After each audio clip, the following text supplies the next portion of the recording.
Picture the chaos of an airport, voices overlapping, suitcase wheels rattling on tile, flight announcements echoing from every corner.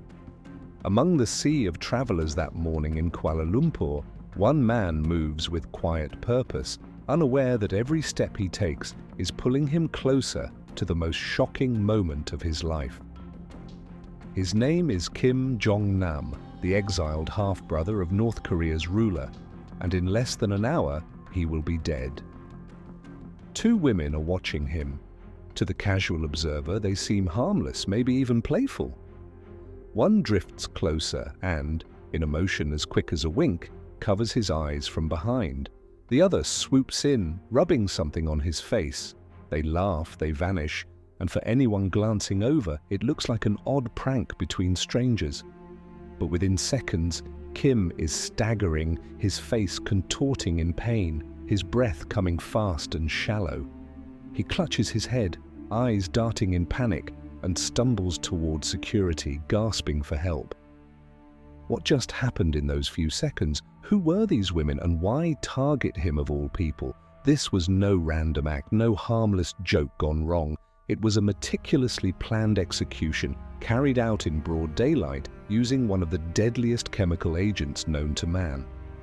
And at the center of it all was a family dynasty that rules a country in shadows, where blood ties offer no protection, only danger. To understand the significance of this hit, you have to step into the world Kim Jong-nam was born into, a family that turned itself into a living myth. The Kims are not just leaders in North Korea. They are portrayed as divinely chosen, untouchable, the living heart of the nation. But behind the propaganda is a ruthless competition for survival within their own bloodline. Kim Jong-nam was once the favored heir, groomed to succeed his father, Kim Jong-il. That all changed with a scandal so bizarre it could have been plucked from a satire. In 2001, he was caught sneaking into Japan under a fake passport to visit Disneyland. In North Korea, the embarrassment was unforgivable. Whispers spread that his own stepmother had a hand in tipping off authorities, clearing the path for her own son, Kim Jong-un, to take the throne. Banished from power, Kim Jong-nam settled into a quiet life abroad, drifting between Macau, Singapore, and China. But his exile didn't buy him safety. He occasionally criticized the regime in interviews, dismissing the notion that one family should forever rule North Korea.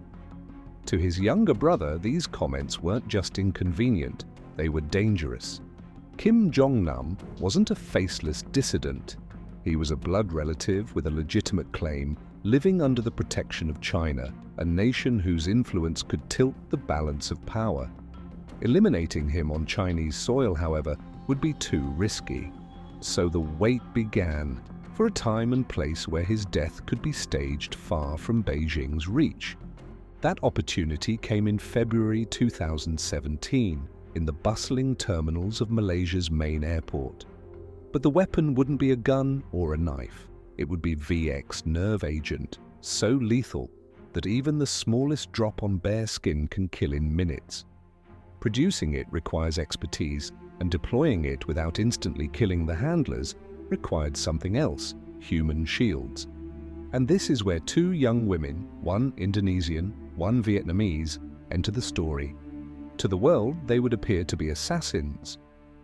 To those who knew them, they were struggling dreamers, chasing promises of easy money and a taste of fame. Siti A from Indonesia had scraped by, working low-wage jobs before being recruited by a man claiming to work for a Japanese production company making prank videos. Don Tai Hong from Vietnam had similar aspirations, taking up the offer from another man who dangled the same opportunity, public stunts filmed for laughs, a paycheck big enough to change her life. For months, both were trained without realizing it. They were filmed smearing harmless substances like baby oil onto strangers' faces, rehearsing the exact motions they would later use on Kim Jong-nam. They practiced in public places, including airports, thinking it was all part of the act.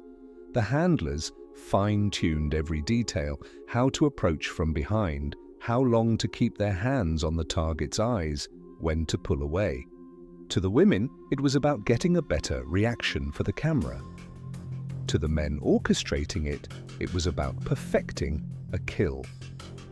By the time Kim Jong-nam landed in Kuala Lumpur that morning, the trap was already in place.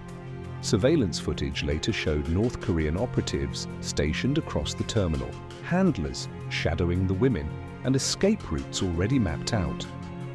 When the moment came, the plan unfolded in seconds. City approached first, smearing the VX across Kim's face. Don followed, making sure the dose was complete. Neither paused to see the effect. They'd been told to run to the bathroom, wash their hands, and move on to the next scene. By the time Kim reached airport medics, the poison had already begun shutting down his nervous system. Within an hour, he was dead. And while the planners were boarding planes out of Malaysia, the two women were being hunted. Their arrest shocked their families, who insisted they had no ties to North Korea, no reason to kill anyone. In court, the women maintained they had been duped, their acting jobs nothing more than a cover for an assassination they knew nothing about. Their defense pointed to the very evidence the prosecution thought damning: security footage showing them keeping their hands away from their faces as proof they'd been told to avoid getting oil on themselves, not that they knew it was deadly. But in cases like this, truth can be less important than optics. The masterminds were gone, and someone had to answer for the killing. As the trial dragged on, the women faced the death penalty, their fate swaying between politics and law. Outside the courtroom, the tension between Malaysia and North Korea was boiling over. Diplomats trading accusations, citizens held effectively as hostages in each other's countries. For the women, the days blurred into years behind bars. Siti's life in Indonesia felt like a distant memory. Don's acting dreams had twisted into something grotesque, and yet the twists in their fate were far from over. Siti's first weeks in detention felt like being trapped inside a nightmare she couldn't wake up from. The air in the cell was damp and heavy, the walls echoing with the murmurs and sobs of other inmates. She replayed the events of February 13th over and over in her head, searching for the moment where everything had gone wrong. In her mind, she saw the laughter of the crew, the playful instructions, the sound of the airport crowd around her. There had been no warning signs, no flicker of suspicion that this would lead to a man's death and her being branded a killer. Every time she remembered the sudden chaos after touching the stranger's face, the handlers vanishing like smoke, her stomach twisted into knots. Don, locked away in another wing, felt the same disorientation. She had been convinced her trip to Malaysia would be another light-hearted job, another chance to prove herself in front of a camera. Her handlers had spoken in measured tones, giving her precise movements to follow, smiling as if she was part of a team.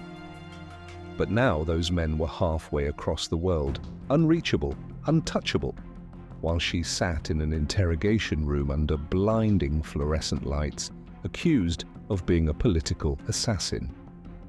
Investigators moved quickly to piece together the evidence, and much of it seemed damning at first glance. The CCTV footage was replayed endlessly on international news. Two young women, one in a white top, the other in a patterned shirt, walking up to a man, making brief contact with his face, then darting away to separate bathrooms. To millions of viewers, it looked exactly like a coordinated attack. But to those who looked closer, the details told a murkier story. Siti's lawyer noticed right away how she carried herself in the footage. She looked relaxed beforehand, even laughing moments before the incident. She wasn't glancing around nervously or trying to hide, and the way she sprinted to the bathroom afterward wasn't the run of a trained assassin escaping a crime scene, it was the startled rush of someone who had been told to clean up quickly to avoid ruining the prank. The prosecution, however, had a different interpretation. They claimed her posture, the way she held her hands away from her clothes, proved she knew the substance was dangerous and wanted to avoid contaminating herself. As the legal battle unfolded, the backdrop was one of deepening diplomatic strain. North Korea denied any involvement in the killing, calling it a smear campaign, but their denials rang hollow. The fact that several suspects were connected to the North Korean embassy in Kuala Lumpur, and that all 4 men who were at the airport with the women had fled the country within hours, painted a picture few could ignore. Malaysia retaliated by expelling the North Korean ambassador.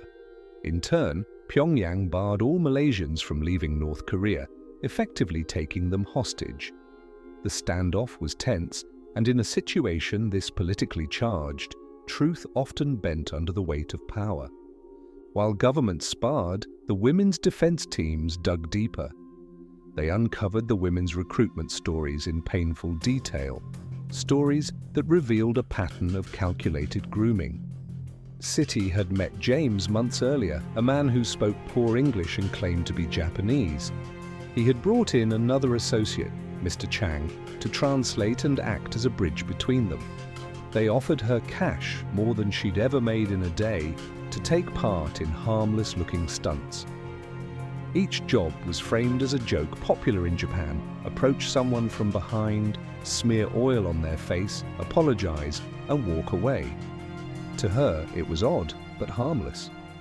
What she didn't know was that every session was conditioning her muscle memory for a far darker purpose. Don's path was a mirror image. In Vietnam, Mr. Y and his so-called boss, Hanamore, put her through similar training. They had her practice in airports using baby oil, perfecting her grip over the target's eyes. They even critiqued her technique over text messages, telling her to hold longer, to press more firmly. She thought it was about creating believable reactions for a hidden camera. In reality, they were ensuring she would deliver the VX dose with deadly precision when the time came. Both women left digital breadcrumbs without realizing it. They posted pictures from their jobs online, uploaded videos from airports, and even documented interactions with their recruiters. Later, these traces would be used in court to argue that they had no reason to hide, hardly the behavior of trained operatives who knew they were preparing for an assassination. The day of the attack had been set in motion with military-like coordination. Surveillance cameras later revealed how the North Korean team moved through the terminal in a choreography of deception. Hanamore stood near the entrance, spotting Jong-nam as he arrived and signaling the others. Mr. Chang guided City into position, pointing discreetly to the man in the grey coat. Mr. Y shadowed Don, reminding her of the prank they were about to perform. When the moment came, they acted in sequence, City first, then Don, each unknowingly delivering part of the fatal dose. As Jong-nam stumbled toward security, gasping for help, the handlers melted into the crowd. Within minutes, they were in the airport's secure areas, changing clothes and preparing for departure. Embassy and airline contacts helped usher them out. The escape route took them through Jakarta, then Dubai, into Beijing, and finally into the protective shadow of Pyongyang. When Malaysian authorities pieced together the timeline, the masterminds were long gone. The trial became a test of endurance.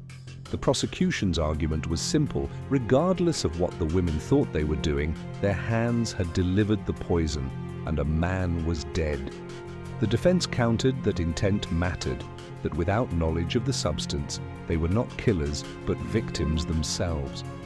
The court was shown videos of their earlier jobs, the playful banter, the mock apologies to strangers, the complete absence of malice. Outside the courtroom, reporters swarmed, eager for updates. The case had gripped the world, not only because of its brazen nature, but because it seemed plucked from the pages of a spy novel.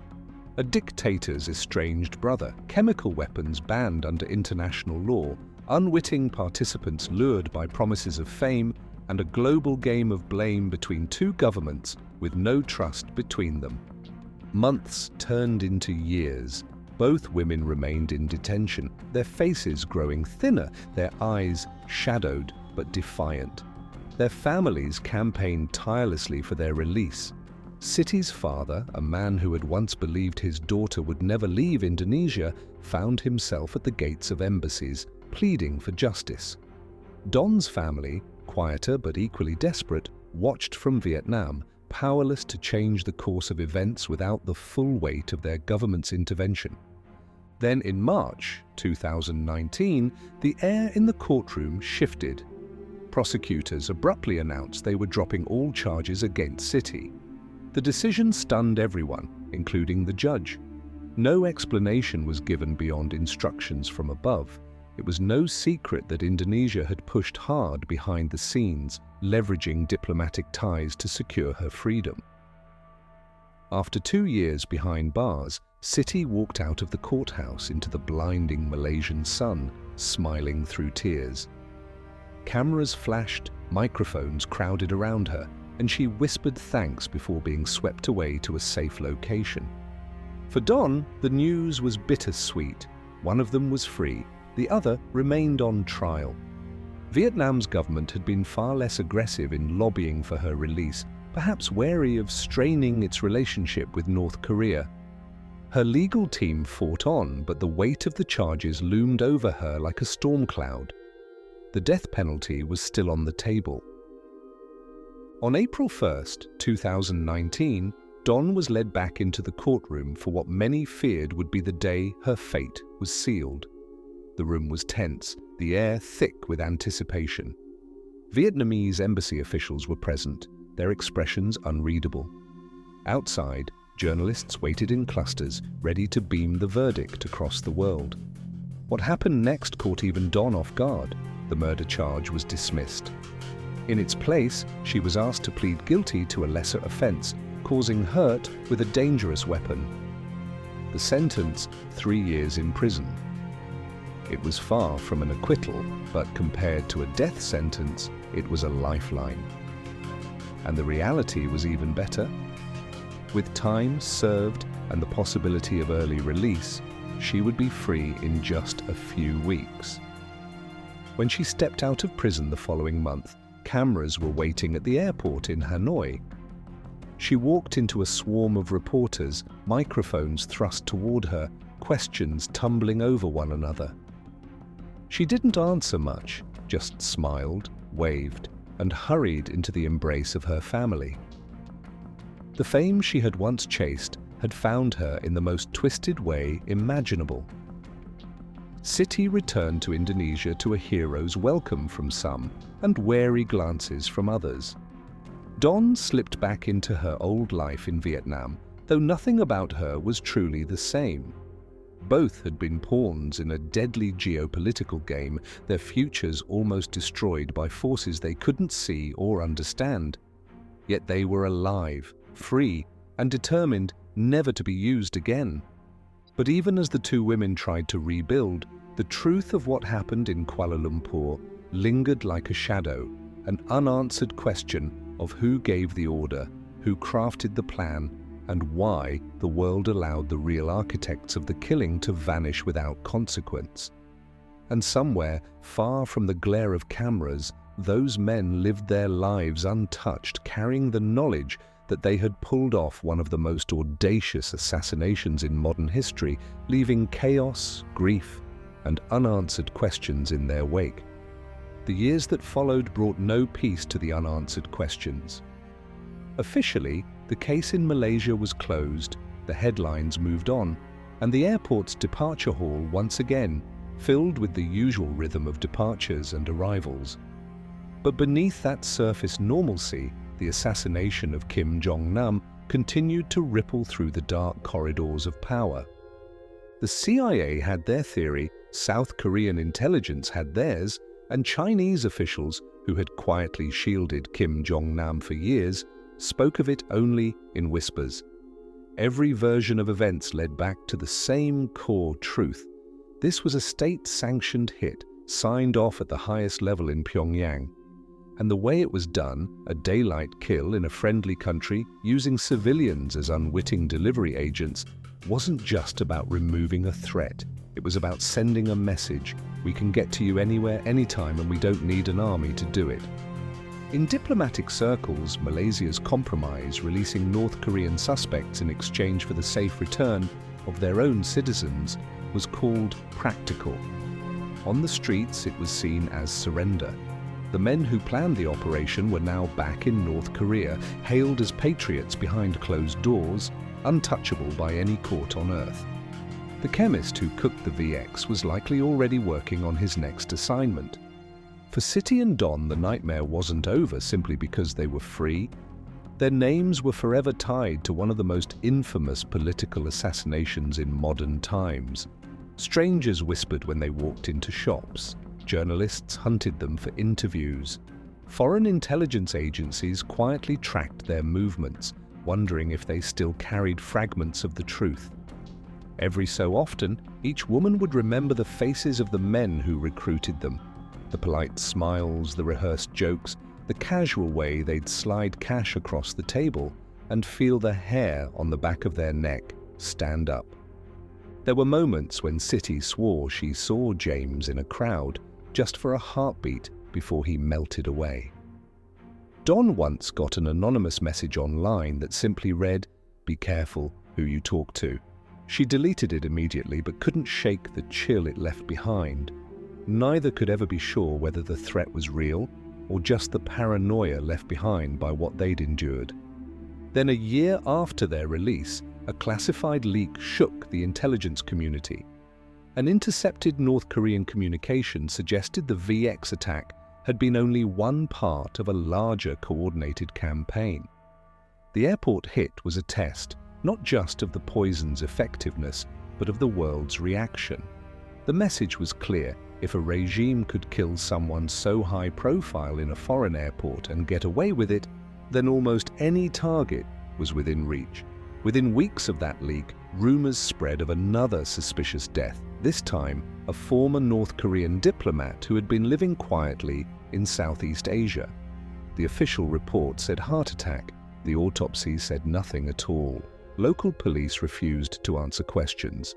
Those who knew the man whispered he had been in contact with Kim Jong-nam before his death and may have held information linking the VX plot directly to Kim Jong-un's inner circle.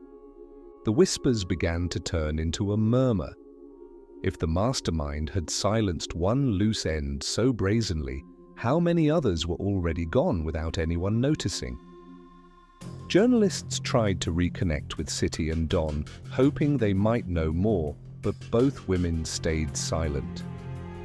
It wasn't just fear, it was the understanding that the same hands that had used them once could reach for them again.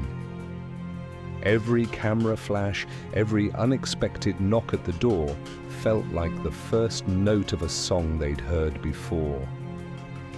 And then came the story that ripped through intelligence wires like a lightning strike. A man, believed to be one of the 4 handlers who escaped Malaysia, had been found dead in a safe house on the outskirts of Dandong, China.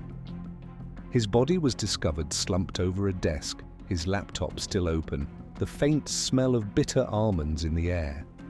Cyanide. His death was officially ruled a suicide, but investigators noticed the hard drive had been wiped remotely just hours before the police arrived. Whoever cleaned it knew exactly what they were erasing. In the weeks that followed, multiple other figures connected to the Kuala Lumpur operation either vanished or turned up dead. The pattern was unmistakable. The very network that had orchestrated Kim Jong-nam's murder was now being dismantled, piece by piece, by its own side. Whether it was to erase evidence, silence potential defectors, or eliminate those who knew too much, no one could say for certain. But the bodies were piling up, and the message was as loud as it was final. In this game, there are no retired players. By the time the trail went cold again, only a handful of living witnesses to the true events remained: City, Don, and perhaps one or two ghosts hiding under new names. And they understood something the rest of the world refused to admit. The assassination at Kuala Lumpur International Airport wasn't the end of a story. It was the opening move in something much bigger. The last twist came in the form of an intercepted recording, its authenticity never officially confirmed, but whispered about in closed rooms from Washington to Seoul. The voice was calm, deliberate, and unmistakably North Korean. It said only one thing in Korean before the line went dead: "The next one will not look like a prank."